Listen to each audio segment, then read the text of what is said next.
वन्दे श्रीपुरुषोत्तमं च परमं धामाक्षरं ज्ञानदं ते प्रागजिभक्तमेव मनघं ब्रह्मस्वरूपं मुदा वन्दे यज्ञपुरुषदासचरणं श्रीयोगिराजं तथा वन्दे श्रीप्रमुखं महन्तगुणिनं मोक्षाय भक्त्या सदा। श्री स्वामीनारायण भगवान की जय। अक्षर पुरुषोत्तम महाराज की जय। गुणातीतानंद स्वामी महाराज की जय। भगत जी महाराज की जय। शास्त्री जी महाराज की जय। योगी जी महाराज की जय। प्रमुख स्वामी महाराज की जय। महंत स्वामी महाराज की जय। प्रमुख स्वामी महाराज शताब्दी महोत्सव की जय। पिछले कई दिनों से हम वचनामृत के ऊपर कथा श्रवण का लाभ ले रहे हैं। वचनामृत एक आध्यात्मिक ग्रंथ है जिनके अंदर भगवान श्री स्वामीनारायण जी ने अपने संतों भक्तों के साथ जो आध्यात्मिक प्रश्न उत्तर किए थे उनका ये संग्रह है। अध्यात्म मार्ग के अंदर चलने वाले हजारों लाखों मुमुक्षुओं को ये पथदर्शक बना रहता है। इसलिए इस ग्रंथ के अंदर जो भी भगवान स्वामी नारायण जी के वचन है वो मोक्षदायी है। एक बार भगवान स्वामी नारायण जी के संत मूल अक्षर मूर्ति श्री गुणातीतानंद स्वामी जी ने जूनागढ़ के अंदर कहा, एक संत को कहा कि जाओ आप अमृत लेकर आओ। और वो संत थोड़े असमंजस में पड़ गए कि अमृत कहाँ से लाए। शास्त्रों में तो समुद्र मंथन की बात आती है और उसके अंदर अमृत जब निकलता है तो उनके लिए जो देव और दानवों के बीच जो लड़ाई यानी कि छोटी लड़ाई होती है, कौन वो ले जाए, यहाँ पर ये अमृत कहाँ से लाए। वो संत स्वामी जी को कहने लगे, स्वामी जी अमृत कहाँ से लाए। तब गुणातीतानंद स्वामी ने कहा, वचनामृत लाए। यानी कि ये जो ग्रंथ है, इस ग्रंथ के अंदर भगवान के जो वचन है वो अमृत समान है। जैसे हम डॉक्टर के पास जाते हैं तो डॉक्टर हमें जो रोग होता है उनकी दवाई देते हैं और धीरे धीरे करके वो रोग निकल जाए उसके लिए वो उपचार करते हैं। मगर कभी भी रोग न हो ऐसा तो हो ही नहीं सकता। मगर ये अमृत क्या करता है, अमृत होता है उससे शरीर कायमी रूप से निरोगी हो जाता है और व्यक्ति अमर बन जाता है। यहाँ पर वचन रूपी अमृत का भी कुछ ऐसा ही मर्म है। भगवान और संत के वचन इतने दिव्य है कि उनके उपदेश वचनों के अनुसार जो अपना जीवन बनाता है तो ये वचन अमृत उनके हृदय में पड़े हुए अंधकार को निकाल देता है और प्रकाशमयी प्रकाश उजाला कर देता है, हृदय शुद्ध कर देता है। आज हम जो वचनामृत के अंदर पठन करने वाले हैं, निरूपण सुनने वाले हैं, उनके अंदर यही बात आती है। हम भी सभी अध्यात्म मार्ग में आगे बढ़े हुए सभी मुमुक्षु है, भक्त है, भगवान की भक्ति करते हैं। मगर हमारे लक्ष्य के बीच में विघ्न कई आते हैं, कई बार आते हैं और विघ्नों के आगे कई बार हम निराश हो जाते हैं, फ्रस्ट्रेट हो जाते हैं। निराश होकर हम प्रयत्न छोड़ देते हैं। भगवान स्वामीनारायण जी आज ये वचनामृत के अंदर हमें किस प्रकार से लड़ाई करनी है और किस प्रकार से इस अध्यात्म पथ पर चलकर आगे बढ़कर हमें परम शांति प्राप्त करनी है, उसकी आज हमें बातें यहाँ पर करने वाले हैं। कहते हैं कि हमारा लक्ष्य अध्यात्म मार्ग में एक ही है, मोक्ष प्राप्ति।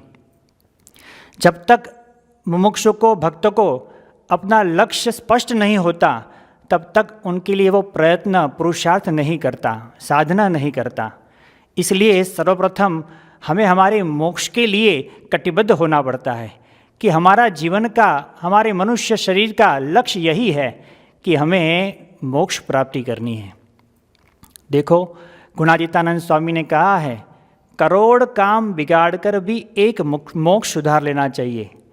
और कदापि आपने करोड़ काम कर लिए और मोक्ष बिगड़ गया तो बहुत बड़ा नुकसान हो गया।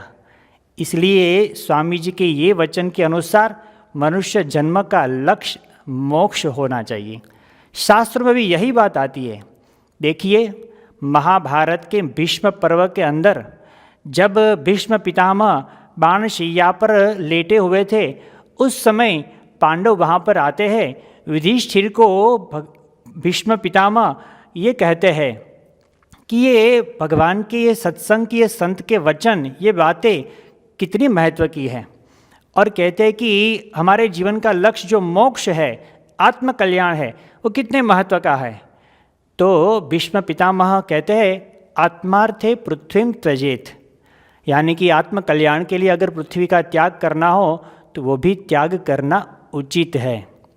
उनका निरूपण थोड़ा सा हम सुने कि जैसे कि हमारे सोसाइटी के अंदर हमारा एक घर है, घर के अंदर हम सभी परिवार के साथ रहते हैं।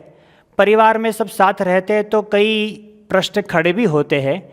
इसमें कई बार ऐसा होता है कि ऐसी परिस्थिति खड़ी होती है कि अगर इस परिस्थिति में एक व्यक्ति का बिगाड़ते हैं तो बाकी 5 लोगों का सुधरता है, ऐसी भी परिस्थिति होती है। तब हम क्या करते हैं कि अगर एक व्यक्ति का बिगड़ जाता है तो बिगाड़ देते हैं, मगर बाकी सभी का सुधर जाता है तो हम सुधार लेते हैं। ठीक है, वैसे आगे भी पूरी सोसाइटी के अंदर एक ही घर का बिगड़ रहा हो, बाकी सबका सुधर रहा हो, तो हम एक घर का बिगाड़ देंगे, बाकी सबका सुधार लेंगे। पूरे शहर के अंदर कई सोसाइटी होती है, अगर एक सोसाइटी का कुछ बिगड़ रहा हो, बाकी पूरे शहर का सुधर रहा हो, तो हम उसी मार्ग में आगे बढ़ेंगे।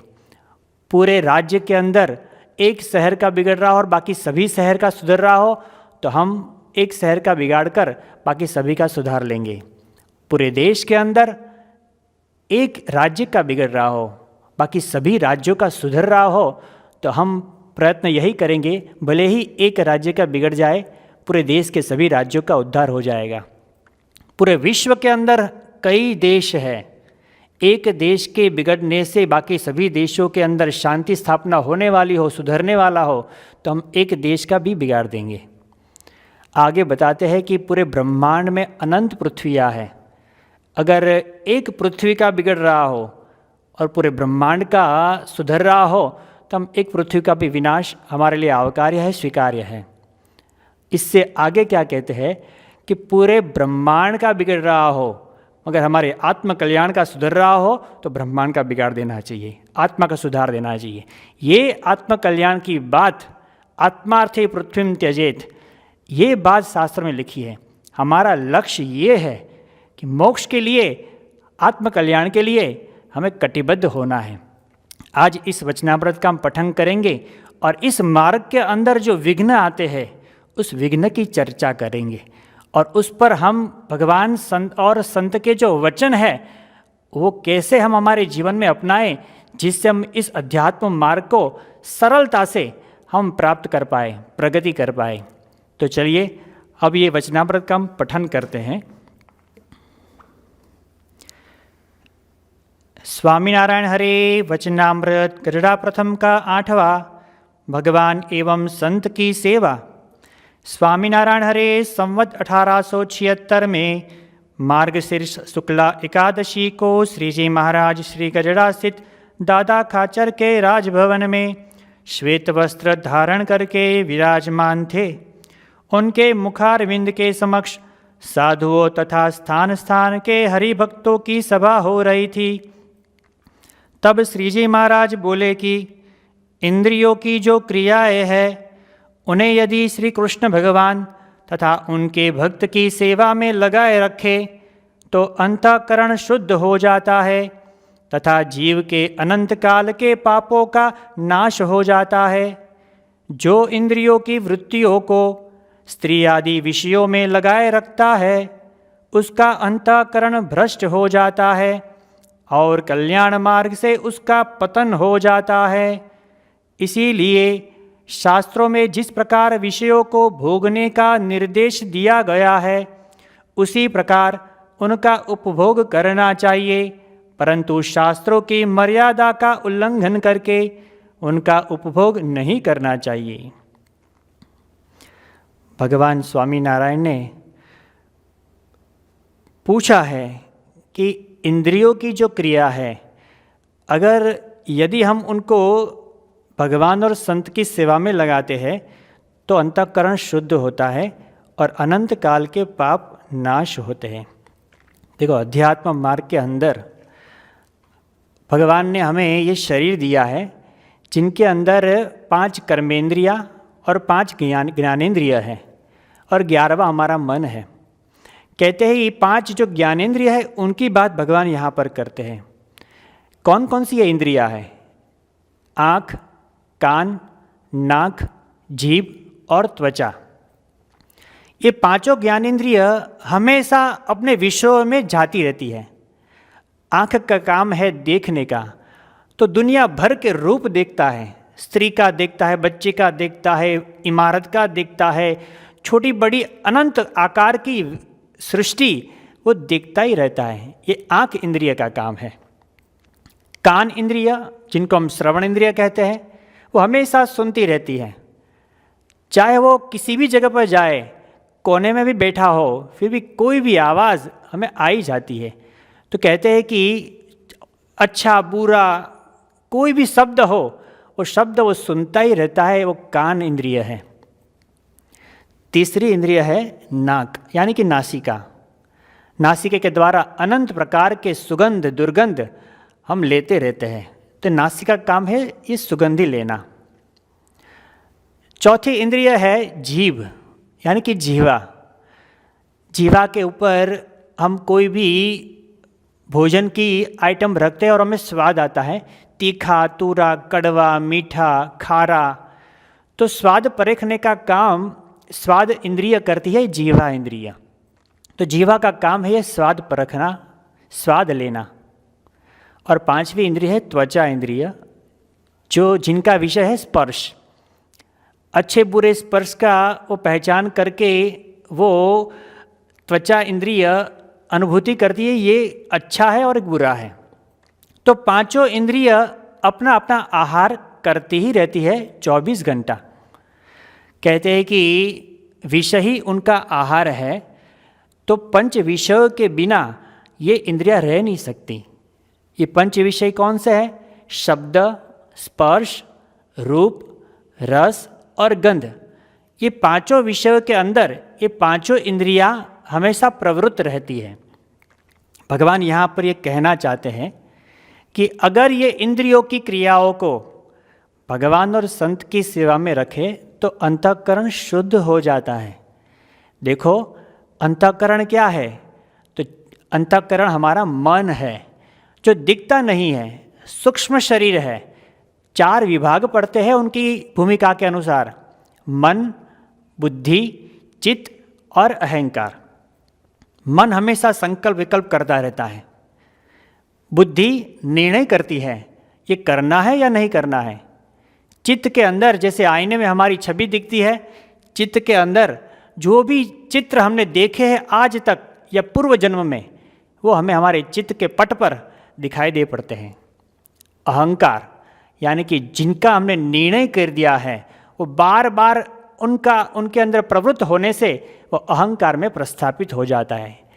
जैसे कि कोई भी हमें हमारे नाम से पुकारे, हम जागृत अवस्था में हो या स्वप्न अवस्था में, हम हमारे नाम से ही हम जागृत हो जाएंगे, क्योंकि अहंकार के अंदर वो ज्ञान स्थापित हो गया है कि मेरा नाम ये है। तो ये चारों अंतःकरण की जो भूमिकाएं हैं, वो कहते हैं कि अंतःकरण शुद्ध हो जाता है, मगर कहते हैं कि अंतःकरण भ्रष्ट कब होता है। अध्यात्म मार्ग में चलने वाले हर मुमुक्षु को ये जानना चाहिए कि हमारा अंतःकरण शुद्ध क्यों नहीं है, क्यों अंदर पाप पड़ा हुआ है, क्यों अंदर दोष है, क्यों अंदर विकार उत्पन्न होते हैं, क्यों हमें बुरे संकल्प विकल्प उठते रहते हैं, क्यों हमें निराशा, उदासीनता, इस प्रकार के संकल्प विकल्प होते रहते हैं। क्या हमें उससे मुक्ति नहीं मिल सकती? मिल सकती है। अंतःकरण को जीतना यानी कि मन को जीतना वो बहुत बड़ा दुष्कर काम है। श्रीमद् भगवत गीता के अंदर भी भगवान श्री कृष्ण अर्जुन को ये बताते हैं कि ये चंचल मन इतना बलवान है, कोई भी योगी जैसा पुरुष भी हो, जो बड़ा विद्वान हो, पंडित हो, ज्ञानी हो, उनको भी ये मन परास्त कर देता है। देखिए, आज वैज्ञानिक लोग भी इस मन की भूमिका को परखने के लिए प्रयत्न कर रहे हैं, मगर वो कुछ हाथ में नहीं आ रहा है। एक पुस्तक में किसी ने ये बताया था कि मन की भूमिका के बारे में कि मन क्या है, तो कहा कि a blind man searching for the black cat in the dark room but which is not there. यानी कि कोई अंधा आदमी अंधेरे कमरे के अंदर काली बिल्ली को ढूंढ रहा है जो वहाँ पर है ही नहीं। मन हमारा ये ऐसा है कि इस प्रकार के संकल्प विकल्प करता रहता है कि उनको पकड़ना बहुत कठिन है। भगवान स्वामीनारायण के एक संत थे, मुक्तानंद स्वामी। मुक्तानंद स्वामी और कई हरिभक्त संत बैठे हुए थे और उस समय श्री जी महाराज यानी कि भगवान स्वामीनारायण जी ने पूछा कि मुक्तानंद स्वामी, आपको कोई मन में संकल्प या विकल्प उठता है? अब मुक्तानंद स्वामी बड़े ही अंतर्दृष्टि वाले संत थे।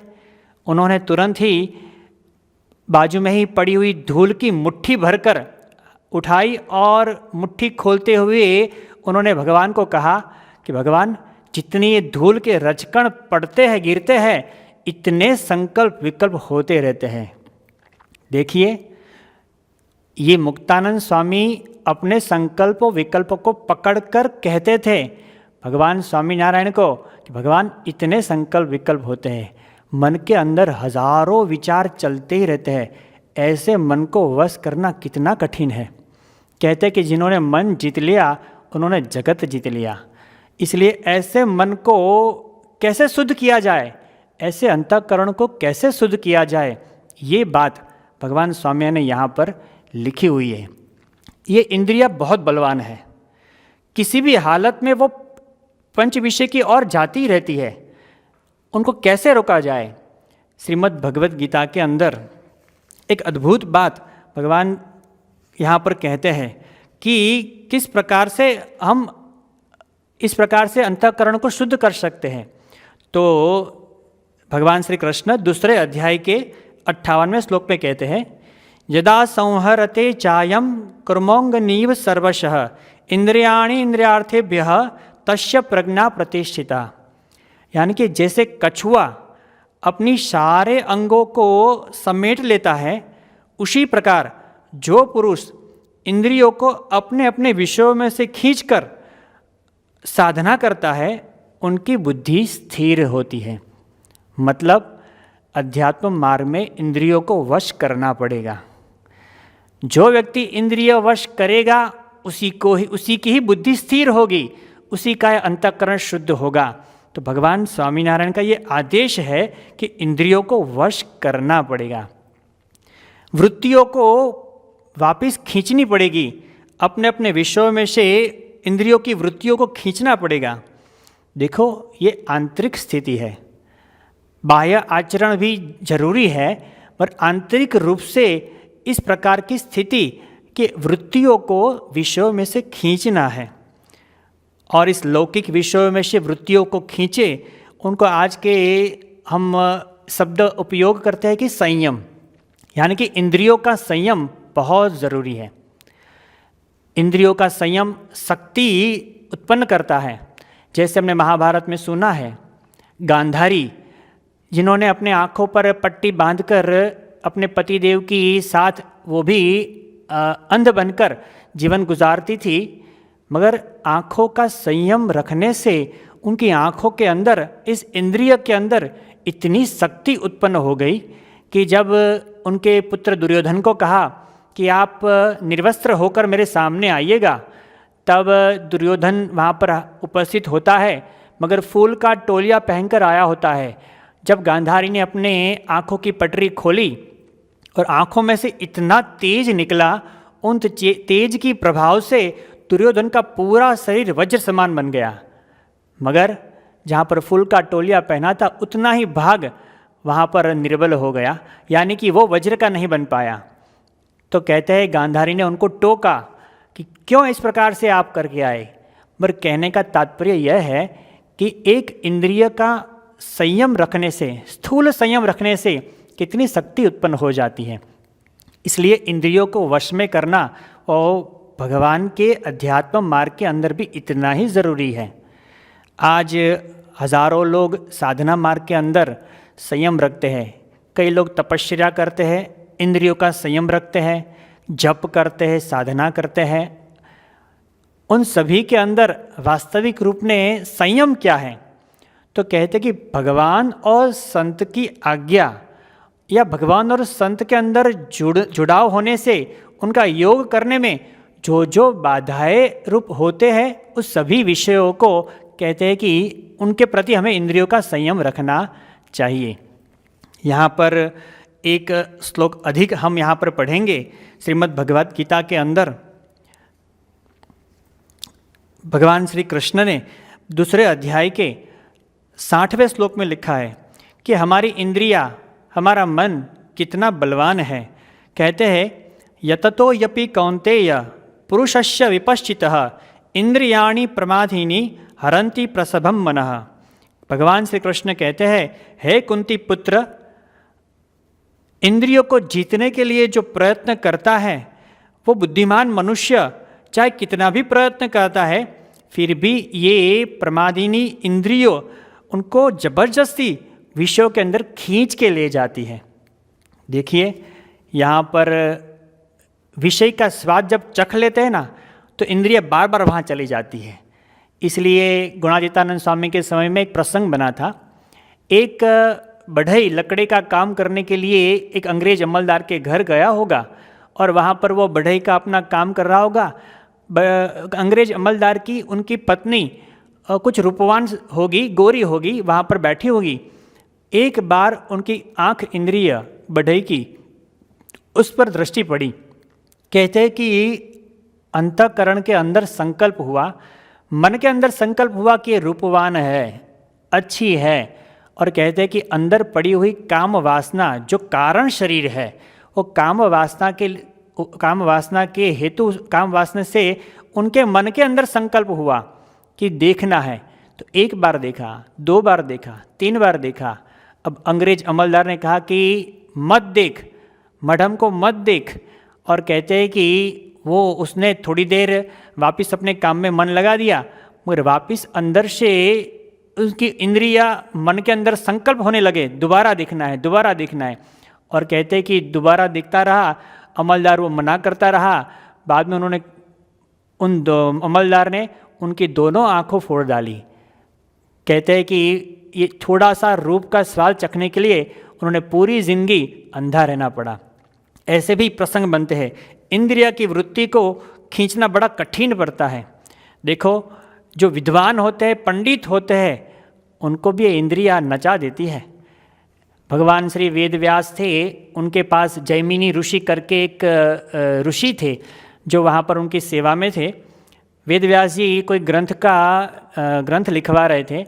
उस समय ग्रंथ के अंदर एक कोई श्लोक आया होगा जिनका भावार्थ ये था कि किसी भी विद्वान एवं ज्ञानी पुरुष को भी पंच विषय जब एकांत में प्राप्त होते हैं तो उनके प्रति मर्यादा रखनी चाहिए, हमें वो भोगना नहीं चाहिए, ध्यान रखना चाहिए, नहीं तो ज्ञानी पुरुष भी उस पंच विषयों के अंदर आसक्त हो जाता है।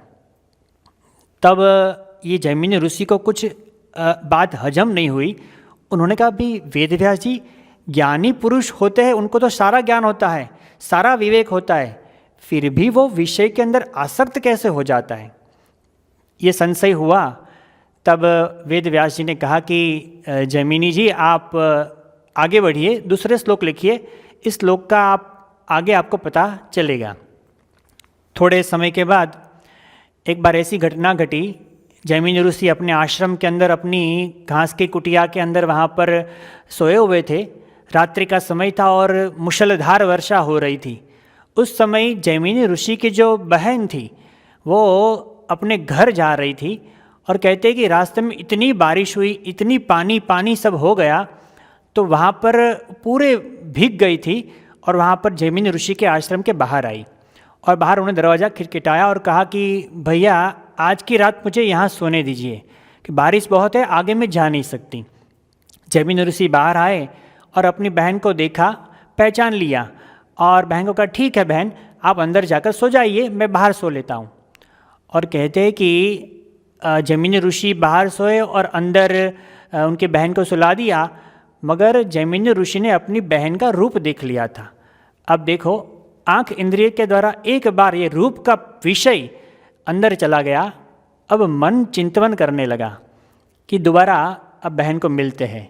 उन्होंने बाहर से ही आवाज़ दिया कि बहन हमें थोड़ी बात करनी है, मिलते हैं। बहन ने कहा कि भैया सुबह मिलेंगे, और इस प्रकार से बात टालने लगी। मगर अभी जैमिनी ऋषि के मन में संकल्प विकल्प ज़्यादा उठने लगे। उन्होंने बार बार कहा मगर बहन टालने लगी। जब ये बात संभव नहीं बनी, जैमिनी ऋषि उस कुटिया के छत पर चढ़ते हैं और कहते हैं कि घास को हटाकर ऊपर से नीचे कुटिया के अंदर कूदते हैं और कूदकर अपनी बहन को गले लगाते हैं। उसी समय अपने हाथों के अंदर कहते हैं कि बालों की दाढ़ी आती है। वो भगवान वेद व्यास जी उनकी बहन का रूप धारण करके आए थे। तब जैमिनी ऋषि ने कहा कि आप, वेद व्यास जी ने कहा, आपने वो श्लोक के बारे में पूछा था ना कि एकांत में भी जब विषय का योग हो जाता है तो ज्ञानी भी बुद्धि अस्थिर हो जाती है। तब ये जैमिनी ऋषि ने स्वीकार किया कि हाँ गुरुदेव, आपने जो कहा वो बिल्कुल सही बात है। देखिए, इंद्रियां इतनी बलवान है, चाहे कोई भी हो उनको उनके विषय में खींच ही लेती है। कहते हैं कवि गुणी पंडित बुद्धे बहु आगड़ा, ए दल देखता सर्व भागे। यानी कि कवि हो, गुणियल हो, पंडित हो, ज्ञानी हो, जब विषय का योग होता है तब वो परासी हो जाते हैं। ऐसे हजारों दृष्टांत हमारे संप्रदाय के अंदर भी है। यहाँ पर इंद्रियां इतनी बलवान है, इनके लिए प्रयत्न भी करते हैं, फिर भी मन ये इंद्रियों के द्वारा मुमुक्षु को उनके मार्ग से भ्रष्ट कर देता है। सामने विषय भी इतने बलवान है और इस इंद्रियों को संयमित नहीं रखते तो विषय के अंदर जाते ही हैं। इसलिए इनका उपाय क्या है, हमें ये सोचना है। तो उपाय भगवान स्वामी नारायण इस वचनामृत में क्या बताते हैं कि जो मुमुक्षु, जो भक्त अपनी इंद्रियों की क्रियाओं को भगवान और संत के अंदर रखे, यानी कि उनकी सेवा के अंदर रखे, उनकी आज्ञा के अंदर रखे, तो अवश्य ये इंद्रियां वश में होती है। देखो, दूसरा कोई उपाय नहीं बताया, एक ही उपाय बताया है कि इंद्रियों को वश करना है, अंतःकरण को जीतना है, हृदय की शुद्धि करनी है, अनंत जन्मों के पापों का नाश करना है। एक ही उपाय है, भगवान और संत की शुद्ध भाव से सेवा, मन कर्म वचन से सेवा। ये सेवा जिन जिन हरिभक्तों ने, मुमुक्षुओं ने की है, उनको हृदय शुद्धि की अनुभूति हुई है, परम शांति का एहसास हुआ है। आज हजारों ऐसे भक्त हैं कि जिनके हृदय में ऐसी शांति की अनुभूति हुई है, क्योंकि उनकी मन की इंद्रियों की वृत्तियों को उन्होंने समेटकर भगवान और संत की सेवा में लगा दिया है। आधुनिक समाज के कई लोग ऐसे कहते हैं कि मन मजबूत हो तो कुछ भी, कोई भी विषय के अंदर रहकर भी हम आगे बढ़ सकते हैं। कहते कि मन होई चंगा तो कथरोट में गंगा, और वो भोगने के लिए सभी मुमुक्षुओं को प्रेरित करते रहते हैं। मगर भगवान स्वामीनारायण जी यहाँ पर कहते हैं कि ये बात झूठ है। अगर अग्नि और घी का योग होता है तो घी अवश्य पिघल ही जाएगा। ये हमने जैमिनी ऋषि के दृष्टांत से भी हमने देखा, क्योंकि इंद्रियां इतनी बलवान है, विषय इतने बलवान है और हमारी वासना भी इतनी बलवान है। तीनों का योग होता है तो किसी का भी मन भ्रमित हुए बगैर रहता नहीं है। कहते हैं कि भगवत गीता के अंदर कहा है, विषया विनिवर्तन्ते निराहारस्य देहिनः रसवर्जम रसोप्यस्य परम दृष्ट्वा निवर्तते। अगर किसी ने बाहर से भी विषयों का त्याग कर दिया, आंखें बंद कर बैठ गए, एकांत में बैठ गए, तप साधना करने बैठ गए, कहते हैं कि स्वाद इंद्रिय पर काबू करने के लिए खाना छोड़ दिया, उपवास करने लगे, इस प्रकार से बाहर से विषयों का त्याग करने से काम नहीं बनता है। विषयों का त्याग यानी कि विषयों में जो हमें आसक्ति है, जो रस है, वो रस जो सूक्ष्म शरीर में पड़ा हुआ है, कारण शरीर में पड़ा हुआ है, उस रस का त्याग करना होता है। पर उनके लिए जो प्रयत्न करते हैं, फिर भी कहते हैं कि इंद्रियां उनको परास्त कर देती है। इसलिए यहाँ पर कहते हैं कि इनका उपाय क्या है। देखिए, कई बार जो विषय हम भोग करते हैं, एक बार विषय को चख लिया, बार बार उनकी इच्छा प्रकट होती रहती है। किस प्रकार से ये प्रक्रिया होती है? श्रीमद् भगवद गीता के अंदर दूसरे अध्याय के 62वें और 63वें श्लोक के अंदर बताया गया है, ध्यायतो विषयान पुंसः संगत सेसु पजायते संगात संजायते कामः कामात् क्रोधो भी जायते क्रोधात् भवति सम्मोहः सम्मोहात् स्मृति विभ्रमः स्मृति भ्रशात् बुद्धिनाशो बुद्धिनाशात् प्रणश्यति। सर्वप्रथम मन इंद्रियों के द्वारा विषय का चिंतन होता है। एक बार इंद्रिय के द्वारा वो विषय देख लिया, मन उनका चिंतन करने लगता है। सर्वप्रथम ये घटना घटती है।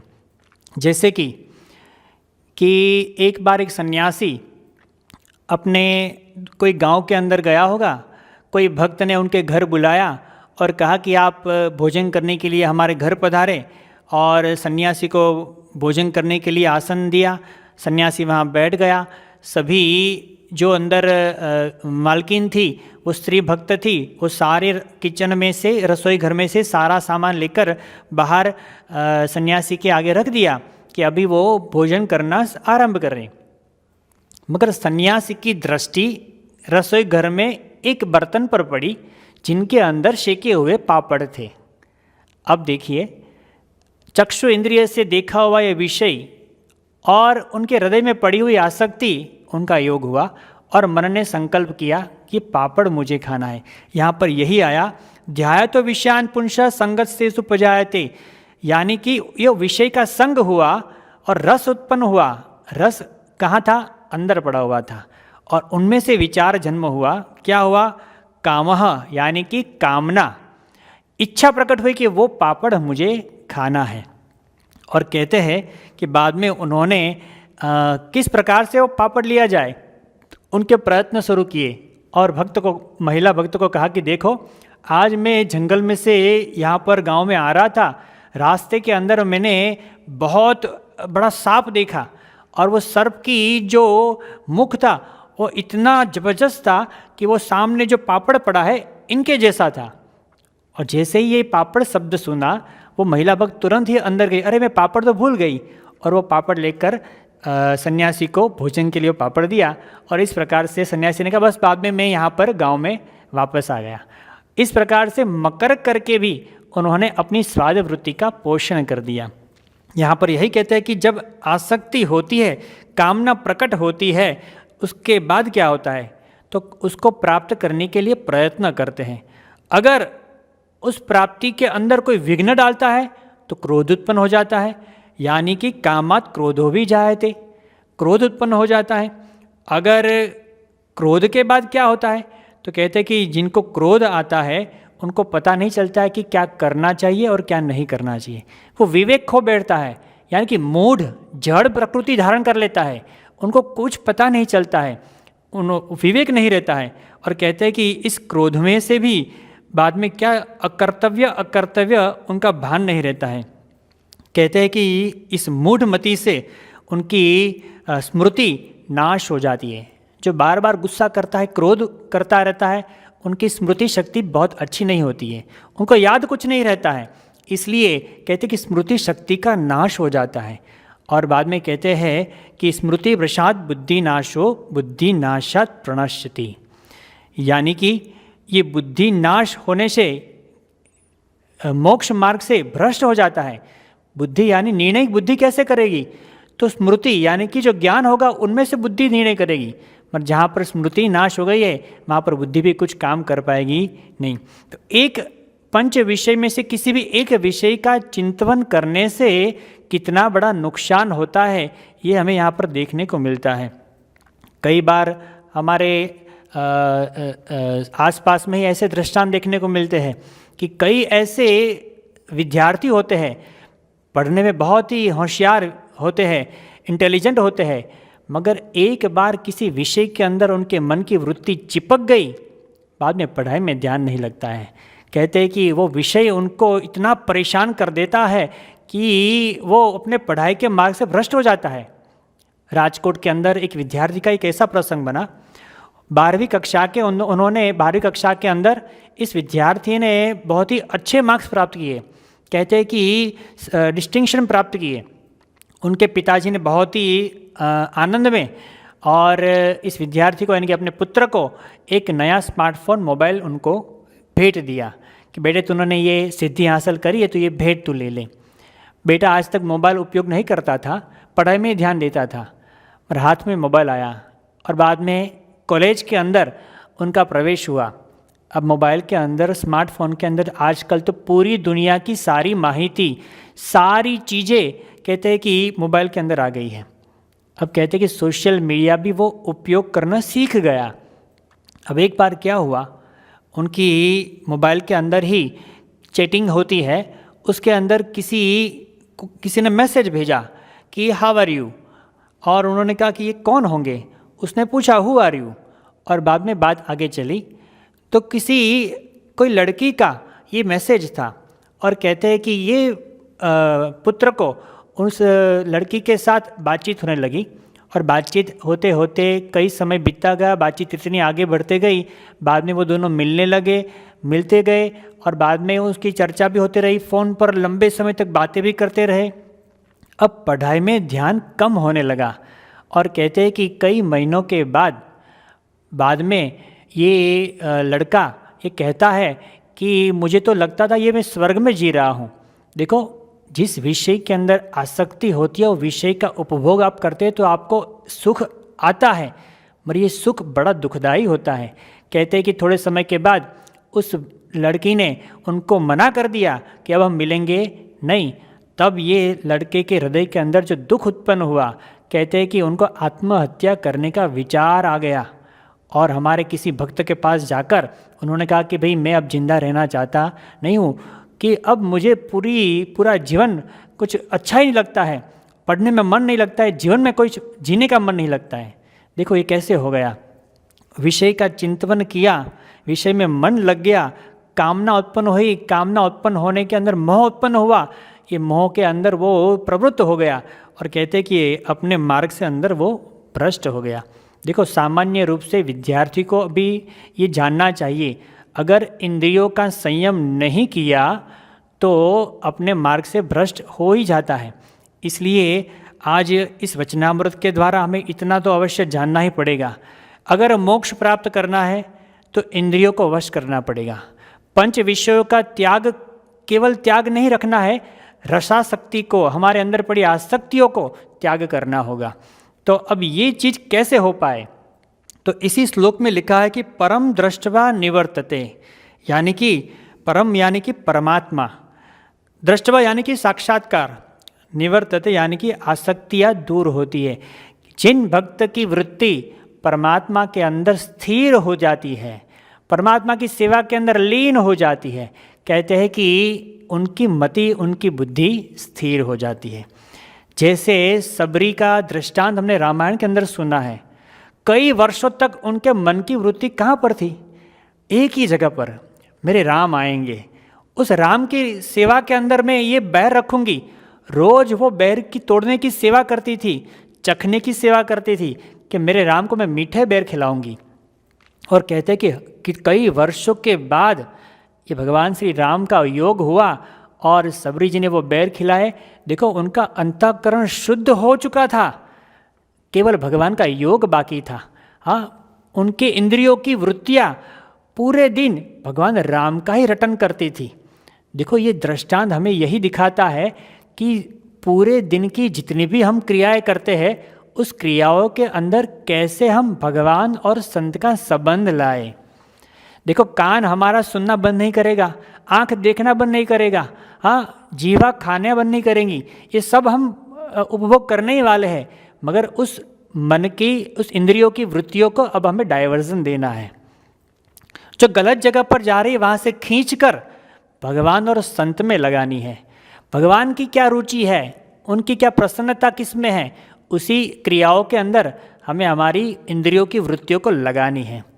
जैसे कई भक्त मंदिर आते हैं, रोज सुबह शाम मंदिर में आरती दर्शन करते हैं, तो आँखों की वृत्तियाँ उसमें पवित्र होती है। कई बार हाथों से स्पर्श, संतों के चरण स्पर्श करते हैं तो हाथ इंद्रिय, कर्म इंद्रिया शुद्ध होती है। कई बार भगवान का दिया हुआ प्रसाद खाते हैं तो प्रसाद से हमारी जीवा इंद्रिय पवित्र होती है। हम मन के अंदर भगवान का नाम स्मरण करते हैं, मूर्ति की चिंतन करते हैं तो हमारा मन स्थिर होता है, मन पवित्र होता है। ऐसे सभी इंद्रियों का आहार हम भगवान संबंधी करते रहे तो हमारी सारी इंद्रियों के अंदर एक संयम प्रकट होता है, शक्ति प्रकट होती है, और उन शक्ति से मन भी उल्टे संकल्प करना छोड़ देता है। मगर ज्ञानी बनने के बाद भी ये प्रक्रिया हमें चालू ही रखनी पड़ती है, क्योंकि भगवान ने कहा है कि किसी भी प्रकार का ज्ञानी हो मगर उनको मन का विश्वास करना चाहिए नहीं। इसलिए उत्तम से उत्तम उपाय यही है कि हम हमारे नियमों के अंदर रहें। देखो, यहाँ पर लिखा है कि शास्त्रों में जिस प्रकार से विषयों को भोगने का निर्देश दिया गया है उसी प्रकार उनका उपभोग करना चाहिए, परंतु शास्त्रों की मर्यादा का उल्लंघन करके उनका उपभोग नहीं करना चाहिए। शास्त्रों में सारी मर्यादाएं स्थापित की गई हुई है। जो शास्त्रों को मानता है वही भक्त है, क्योंकि शास्त्रों में भगवान ने दी हुई आज्ञा की बातें आती है और वो हमारे मोक्ष के लिए होती है। शास्त्रों में बात निष्काम धर्म की, ब्रह्मचर्य की बात आती है।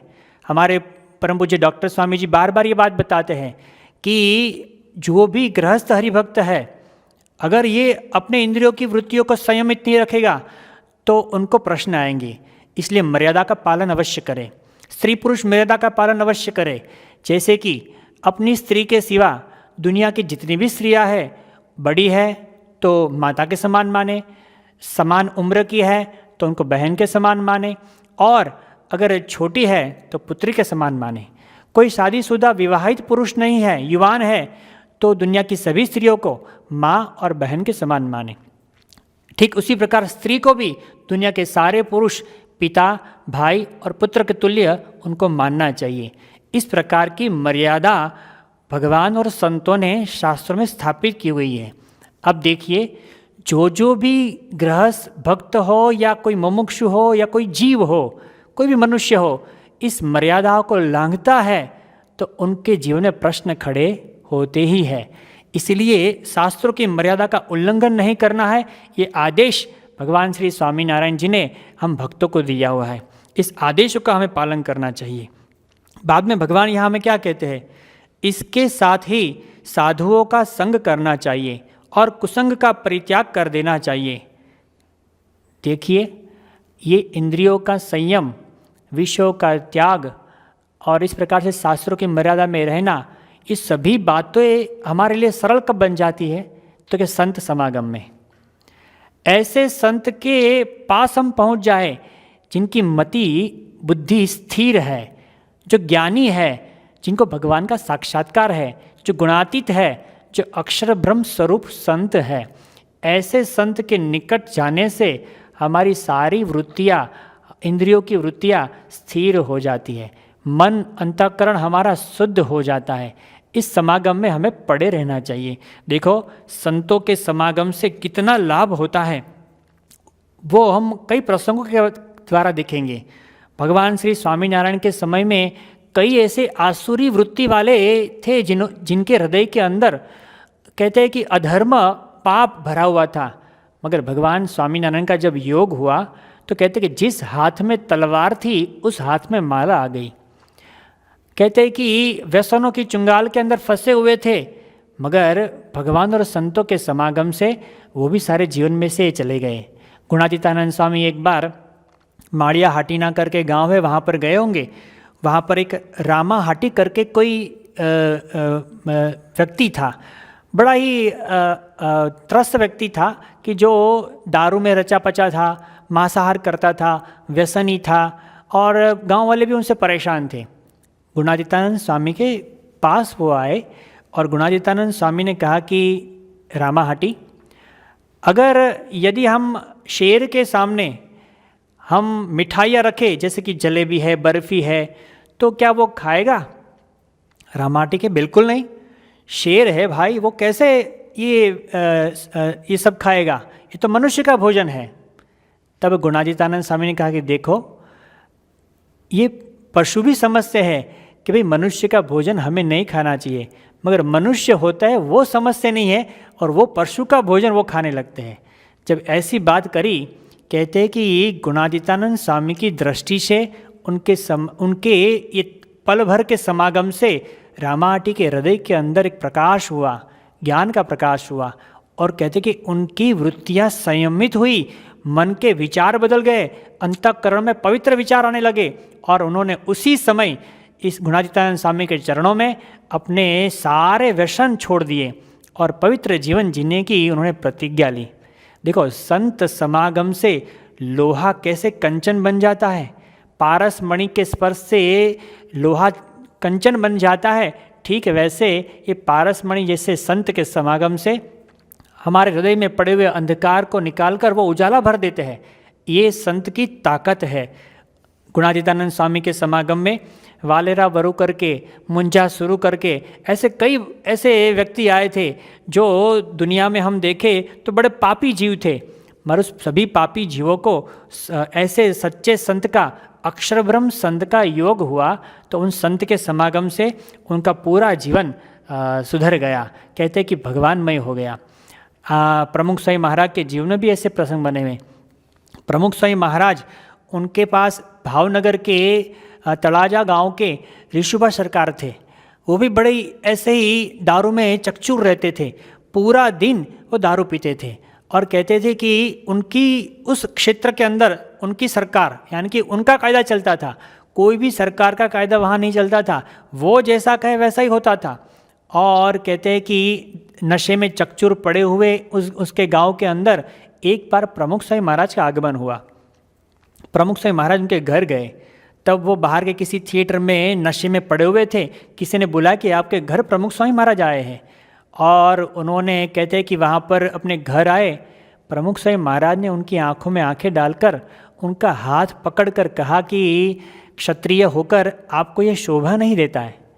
देखो, ऐसे वाक्य तो कई लोगों ने उनको कहा होगा, पर आज तक उनके हृदय के अंदर इस पंच विषयों में पड़े हुए थे, पीछे हट करने का उनको कभी भी विचार नहीं आया।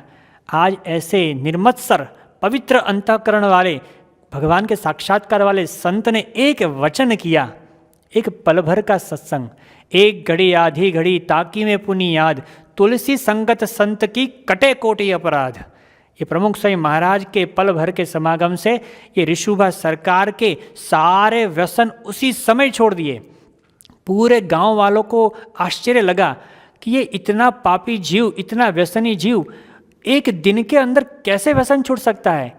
किसी को विश्वास नहीं आ रहा था, मगर ये संत की समागम की शक्ति का ये चमत्कार था। और वास्तव में आज हजारों चमत्कार आज भी बनते हैं। आज भी कलयुग के अंदर ये सतयुग खड़ा हुआ है, जहाँ पर ऐसे गुणातीत संत विराजमान होते हैं, वहाँ पर सतयुग ही होता है। ऐसे प्रमुख स्वामी महाराज के समागम से आज हजारों मुमुक्षु इस मार्ग के अंदर आगे बढ़े हुए हैं। कहते हैं कि देखो, कई युवान भी आते हैं प्रमुख स्वामी महाराज के पास। एक बार छात्रालय का एक विद्यार्थी आया, उन्होंने छात्रालय में प्रवेश किया। उससे पूर्व वो कहता है कि मुझे स्त्रियों में बड़ी आसक्ति थी, मैं बार बार अश्लील फिल्म देखा करता था और मेरे मन के अंदर यही विचार आते रहते थे। और एक बार मैं छात्रालय में मैंने एडमिशन लिया, प्रमुख स्वामी महाराज का कुछ आगमन हुआ होगा और उत्सव होगा। मैंने सोचा कि अगर ये सच्चे संत हैं, भगवान के साक्षात्कार वाले, भगवान के स्वरूप समान संत है, तो मेरे में जो काम वासना है वो निकल जाए। ये संकल्प तो कर दिया। जब सभी दर्शन के लिए खड़े थे, प्रमुख स्वामी महाराज सबको आशीर्वाद देते देते आगे बढ़ रहे थे, उसी समय बीच में वो लड़का खड़ा था। प्रमुख स्वामी महाराज ने उनको दृष्टि करके मस्तक पर हाथ रखा और बाद में स्वामी जी आगे बढ़ गए। कहते हैं कि ये मस्तक पर हाथ रखने के इतना ही आशीर्वाद दिया। वो लड़का कहता है कि उस बाद मुझे कोई स्त्री का विचार नहीं आया। 2 महीने तक मैंने एक भी कार्य ऐसा नहीं किया जिससे मेरी निष्काम धर्म ब्रह्मचर्य व्रत में कमी आए। देखिए, संत के समागम से, संत के शरण पकड़ने से किस प्रकार का अद्भुत लाभ होता है। हमारी मन की इंद्रियों की वृत्तियाँ संयमित हो जाती है। इसलिए हमें हमारे इंद्रियों की वृत्तियों को भगवान और संत की सेवा में लगाना है। दर्शन करे, उनके शास्त्रों का श्रवण करे, पठन करे, सत्संग करे, मंदिर जाए, मंदिर दर्शन करे, संतों के चरण स्पर्श करे, भक्तों के दर्शन करे, शास्त्र पठन करे, तप उपवास करे। जो भी करे उनके अंदर भगवान और संत की प्रधानता रखे कि भगवान और संत प्रसन्न हो। तो उस प्रकार की सेवा के अंदर, उस प्रकार के स्मरण के अंदर, उस प्रकार के सत्संग के अंदर अगर हम हमारे इंद्रियों की वृत्तियों को लगाएंगे तो कहते कि परम दृष्ट्वा निवर्तन्ते, हमारी बुद्धि स्थिर हो जाएगी, विचलित नहीं होगी। चाहे कितने भी उल्टे सीधे जीवन में प्रसंग आ जाए, सभी प्रसंगों के अंदर हमारा मन स्थिर रहेगा। ये आध्यात्मिक बात है। और कहते कि भगवान स्वामीनारायण ने ये बात लिखी है। उसके अंदर आगे भी बताया है कि ऐसी अहम बुद्धि, साधुओं का सत्संग करने से मैं देह हूँ, ऐसी अहम बुद्धि निवृत्त हो जाती है तथा दैहिक संबंधों के प्रति ममत्व बुद्धि का भी लोप हो जाता है एवं भगवान के प्रति असाधारण प्रीति हो जाती है और भगवान के सिवा अन्य सांसारिक विषयों से वैराग्य हो जाता है। देखो, भगवान की माया क्या है? तो अहम और ममत्व, यानी कि मैं और मेरा, यही भगवान की माया है। भगवान श्री स्वामीनारायण जी ने गजड़ा अंत्य प्रकरण के 39वें वचनामृत के अंदर बताया है कि अहम ममत्व रूप जो माया है उनसे ही हमें रक्षा पानी है। तो सबसे बड़ी माया है। उस माया से रक्षा पाने के लिए यहाँ पर एक ही उपाय है, ऐसे सच्चे संत का समागम। और ऐसे समागम करने से ही हमें ये अहम और ममत्व हमारे जीवन में से निकलता है और भगवान के साथ हमारी प्रीति बढ़ती है और भगवान के सिवा सभी विषयों में से वैराग्य उत्पन्न हो जाता है। देखो, हम ऐसे ही मौन बैठे रहेंगे या ऐसे ही कान बंद करके, आंख बंद करके बैठे रहेंगे, वो संयम तो दुनिया में सब लोग करते हैं, मगर भगवान और संत की सेवा में बाधा रूप डाले ऐसे विषयों का त्याग करना, वो सच्चा संयम है, वो सच्चा वैराग्य है। तो वो वैराग्य प्राप्त करने के लिए हमें संत के पास जाना पड़ेगा, संत की शरण लेनी पड़ेगी। तो यहाँ पर संत की शरण बहुत बड़ी चीज़ है। हाँ, विवेक चूड़ामणि ग्रंथ है, शंकराचार्य जी ने उनके अंदर लिखा है कि गुरु की शरण कितनी आवश्यकता है, कितनी अनिवार्यता है अध्यात्म मार्ग के अंदर।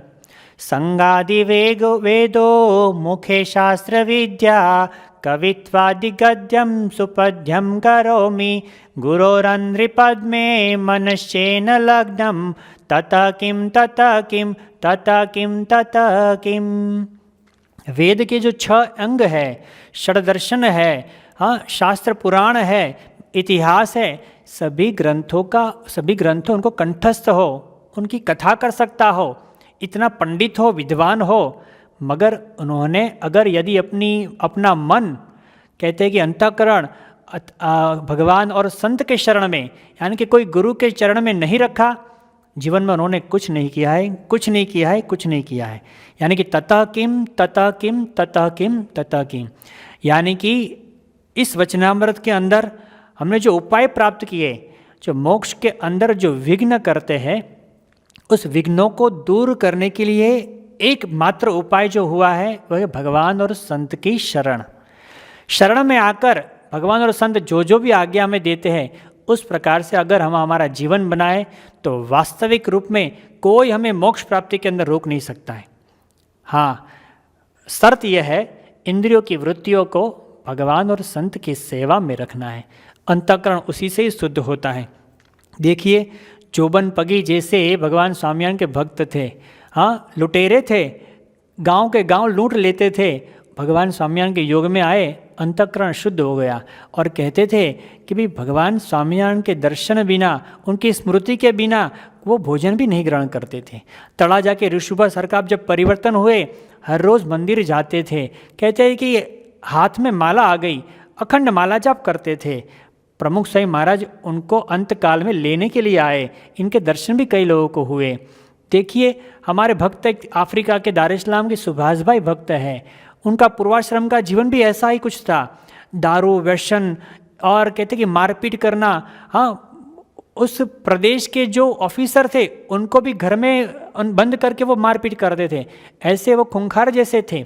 मगर प्रमुख स्वामी महाराज जैसे संत का योग हुआ, उनके कहते कि अंदर पड़ी हुई शक्ति प्रकट हो गई, भगवान की दिव्य शक्ति प्रकट हो गई। ये प्रकट करने वाले से संत चाहिए। और कहते हैं कि सुभाष भाई आज वो सत्संग मंडल के प्रमुख बन गए हैं। सुबह शाम मंदिर में जाकर आरती करते हैं, माला जाप करते हैं, भक्तों की सेवा करते हैं, वचनामृत ऐसे ग्रंथों का पठन करते हैं, सभी भक्तों की सेवा करते हैं। देखो, आज उनको भी एक आनंद है। ऐसा शुद्ध और पवित्र जीवन आज प्रमुख स्वामी महाराज ने मेरा कर दिया है। यहाँ पर अक्षरधाम मंदिर बना हुआ है। ये अक्षरधाम मंदिर में भी हज़ारों लोग, हज़ारों मुमुक्षु दर्शन के लिए आते हैं। कई संतों के समागम में भी आते हैं और संतों के समागम से जीवन पवित्र भी बनाते हैं। एक पवन तलेजा करके एक भक्त जो आए थे, अक्षरधाम का दर्शन किया, उनके परिवार के साथ आए थे। तो वहाँ पर रिसेप्शन के अंदर वहाँ पर बैठे हुए थे, किसी संत को वहाँ पर वो मिले। संतों ने उनके जीवन के बारे में पूछा। उन्होंने कहा मुझे ये शराब का बड़ा व्यसन है। तब संत ने कहा कि आज ये पवित्र आप यहाँ पर स्थान पर आए हो तो जीवन शुद्धि का एक संदेश लेकर जाइए, शराब का व्यसन आज से छोड़ दीजिए। वो पवन जी अपने माता जी के पास दूसरे कक्ष में पूछने के लिए गया कि स्वामी जी ने मुझे इस प्रकार से व्यसन छोड़ने की बात करी है। तब उनकी माता जी वहाँ पर रो पड़ी कि बेटे, ये ऐसे पवित्र स्थान पर ऐसे पवित्र संतों का समागम हुआ है, बेटे आज छोड़ दें, जीवन अच्छा शुद्ध हो जाएगा। उसी समय पवन जी संतों के चरण में अपना ये नशा, अपना व्यसन छोड़ देते हैं, जीवन पवित्र करते हैं। बाद में पवन जी के घर पर भी संतों की पधरावनी होती है और कहते हैं कि तब से पवन जी बाद में कहते हैं कि मेरे घर के अंदर इतनी शांति की अनुभूति सभी को हो रही है। जैसे ही ये नशा छूट गया, नशा चला गया, हमारे घर के अंदर शांति बनी रहती है। हाँ, पहले क्लेश होता रहता था, आज शांति है। देखो, संतों के समागम से हमारे अंदर कैसा परिवर्तन आता है। तो ये संत समागम बहुत ही चमत्कृति हमारे जीवन के अंदर उत्पन्न करता है। तो इस प्रकार की कई चमत्कारिक घटनाएं ये संत समागम के द्वारा होता है। आज हम देखते हैं कोई जादूगर चमत्कार बताते हैं, हमें कितना आनंद होता है। कोई जादू टोना जानता हो, तांत्रिक जानता हो, वो कुछ मंत्र करके कुछ जादुई विद्या दिखाता है, हमें आश्चर्य लगता है। मगर आश्चर्य हमें ये दिखना चाहिए कि भगवान और संत के आशीर्वाद से, ऐसे संतों के समागम से हमारे अंदर पड़ा हुआ जो विकार है, दोष है, स्वभाव है, वो कैसे निकल जाता है। ये सबसे बड़ी बात है, ये सबसे बड़ा चमत्कार है कि अज्ञान को निकालकर ज्ञान भर देते हैं। हाँ, ये किसी भी स्कूल में या किसी भी कॉलेज में या किसी भी बिजनेस में या फैक्ट्री में या ऑफिस में ये ज्ञान नहीं मिलता है, ये संत के पास जाने से मिलता है। इसलिए संत समागम बहुत बड़ी चीज़ है अध्यात्म मार्ग के अंदर, कि जो व्यक्ति अध्यात्म मार्ग के अंदर कुछ प्राप्त करना चाहता है, गुरु के बिना नहीं होगा। देखो, भरत जी पूरे राज्य का त्याग करके वन में चले गए थे और कहते हैं कि वन के अंदर अपनी साधना कर रहे थे और साधना के अंदर एक बार मृग के बच्चा उन्होंने देखा और कहते हैं कि उनकी माताजी मर गई, बच्चा अकेला पड़ा हुआ था। ये भरत जी ने इस बच्चे को उठा लिया। देखो, दया भावना तो सबको होनी चाहिए, मगर उसमें आसक्ति हो जाए वो भगवान ने मना किया है। भरत जी को उस मृग छोटे से पशु के बच्चे के अंदर आसक्ति हो गई। तो वो जो नित्य साधना करते थे, ध्यान भजन कीर्तन करते थे, उनके अंदर वो मन लगाते थे, आज बीच में अब मृग का भी ध्यान होने लगा। बार बार आंखें खोलकर वो देखते थे कि वो मृग का बच्चा इधर उधर न चला जाए। और कहते हैं कि सोते समय, खाते समय, घूमते समय, टहलते समय, सभी जगह वो भरत जी अपने साथ वो मृग के बच्चे को रखते थे। और कहते हैं कि उनकी आसक्ति बन गई। और देखते भरत जी को कहते हैं कि जब अंतकाल आया तो मृग याद आया, भगवान भूल गए। कहते हैं कि दूसरा जन्म लेना पड़ा और दूसरा जन्म मृग का आया। जहाँ पर आसक्ति होती है वो जन्म मिलता है। कहते हैं कि योगी जी महाराज को हमारे सभी युवान स्वामी जी को प्रश्न पूछते थे कि स्वामी जी, भरत जी ने पूरे राज्य का त्याग करके गए थे, फिर भी उनको विषय के अंदर बंधन हो गया, तो हम तो बम्बई जैसी ऐसी नगरी में यहाँ पर रहते हैं, तो हमारा क्या हाल होगा। तब योगी जी महाराज ने जो बात करी वो हम सभी के लिए बहुत ही जानने जैसी है। योगी जी महाराज ने कहा कि भरत जी को कहाँ गुरु मिले थे कि गुरु उसको टोके कि भाई ये चीज़ ठीक नहीं है, यहाँ से वापस चले जाओ। आपको तो टोकने के लिए गुरु बैठे हैं ना, आपको जाने ही नहीं देंगे। तो तब देखो सबको एक अनुभूति हुई कि ऐसे समर्थ गुरु जब मिल जाते हैं, ऐसे गुणातीत सत्पुरुष जब मिल जाते हैं, तब हमें अध्यात्म मार्ग में कोई चिंता नहीं रहती। हाँ, शर्त यही है कि ऐसे गुरु के वचन के अंदर हमें हमेशा रहना है। उन्होंने जो कहा है उस प्रकार से आज्ञा पालन में रहना है। अगर ये बात हम हमेशा हमारे जीवन में रखेंगे, दुनिया की कोई ताकत, काल, कर्म, माया, कोई भी हमें हमारी सीढ़ी से डिगा नहीं सकता है। कोई भी हमें मोक्ष प्राप्ति के मार्ग के अंदर रुकावट नहीं डाल सकता है, अगर हमारे पास समर्थ गुरु है। ऐसे समर्थ गुरु के आज्ञा के अंदर रहते हैं। आज हमारे बड़े भाग्य की बात है, परम पूज्य महंत स्वामी महाराज जैसे आध्यात्मिक सर्वश्रेष्ठ हमारे लिए गुरुजी मिले हुए हैं। तो ये गुरुजी के शरण में रहकर वो गुरुजी जिस प्रकार से हमें आज्ञा देते हैं उस प्रकार से हमें हमारा जीवन बनाना है, और उस प्रकार से जीवन बनाएंगे तो वास्तविक रूप में हमें ये अक्षरधाम की अनुभूति, परम सुख की अनुभूति, परम शांति की अनुभूति हमें यहाँ बैठे बैठे आएगी। तो भगवान और संत के चरणों में हम प्रार्थना करते हैं कि इंद्रियों के जो विषय के अंदर हमारी वृत्तियाँ हैं वो वहाँ पर हम खींच कर भगवान और संत की सेवा में लगाएं। इस प्रकार की बुद्धि शक्ति हमें भगवान और संत हमें आशीर्वाद दे, इस प्रकार की प्रार्थना हम आज के दिन करते हैं। श्री स्वामीनारायण भगवान की जय।